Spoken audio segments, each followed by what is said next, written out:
Rob Nash is a farmer, but he doesn't worry about alkaline soil or amending clay. He doesn't have a tiller or weeds or a huge water bill.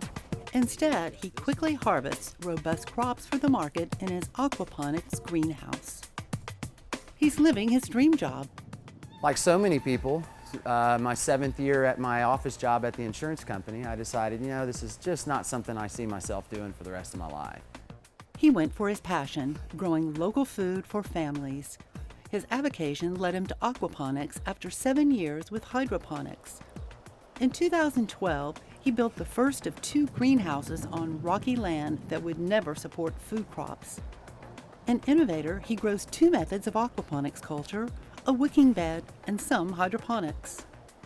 Rob named his new farm Hannah Lee after his daughters Hannah and Riley. His wife Lacey, a preschool teacher, and daughters applaud his mission for healthy, local, and resourceful food. I think it's neat. I tell them all the time, you're the namesake. This is your farm too. It's kind of fun because all my friends, when they ask what my dad does, I get to tell them all about this, and they seem pretty interested in it. What is aquaponics? Actually, it's a combination of aquaculture, raising fish, and hydroponics, soilless agriculture. When we put the 2 together in a constructed, closed-loop ecosystem, we get the benefit of nature's bacterial processes. So by combining fish, plants, and bacteria, we wind up with a symbiotic relationship where the fish provide nutrients for the plants filter the water for the fish. There are 2 methods. One is media-based, where Rob combines local pink granite and river rock. Every 30 minutes, fish tank water pumps to the beds. Worms and bacteria break down ammonia from fish waste into nitrites and eventually nitrates, a natural plant fertilizer. The gravel also separates the solids.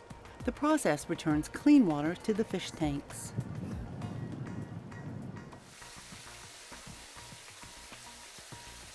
Rob also directs some of the cleansed water through an external filter to his raft beds, the second method of aquaponics culture.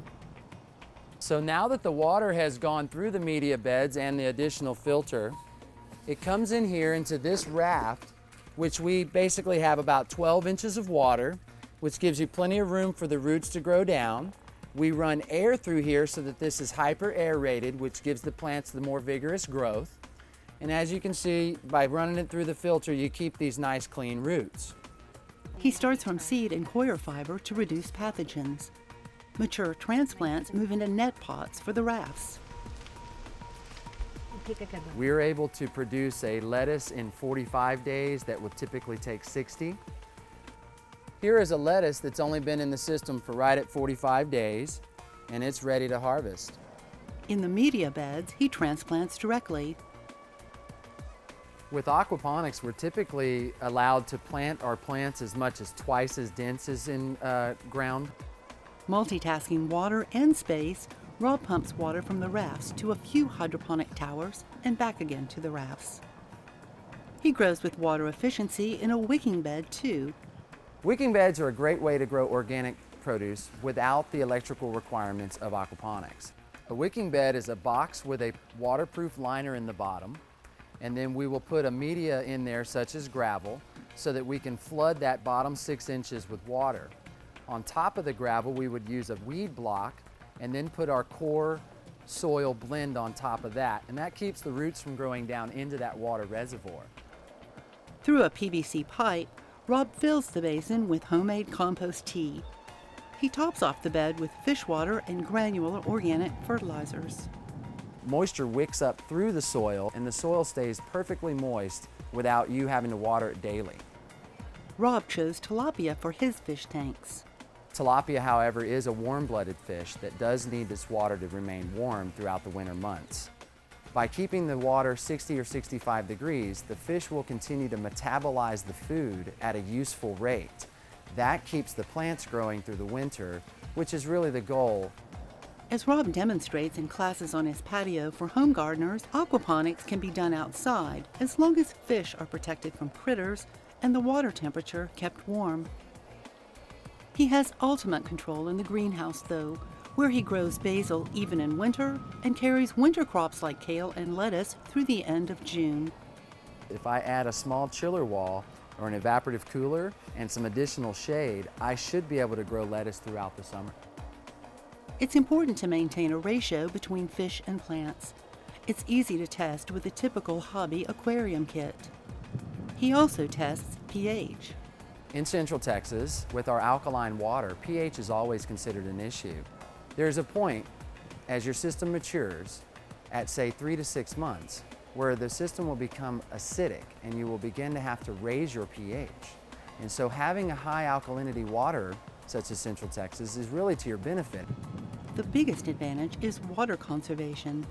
With aquaponics, there's absolutely zero waste. The only water that's added to the system is due to plant uptake and evaporation. One perspective is, if you think about watering your lawn with a garden hose for even 30 minutes, you can use as much as 300 or 400 gallons of water just in a small 1,000 square foot lawn. Same thing with a garden. You know, if you ran your garden hose for an hour, it could be as much as 600 gallons of water. In this entire greenhouse facility, we use less than 400 gallons per week. Rob markets to restaurants that value local food picked just today and just for them. You'll also find him at the Lone Star Farmers Market, thanks to assistance from intern Johnny Wold.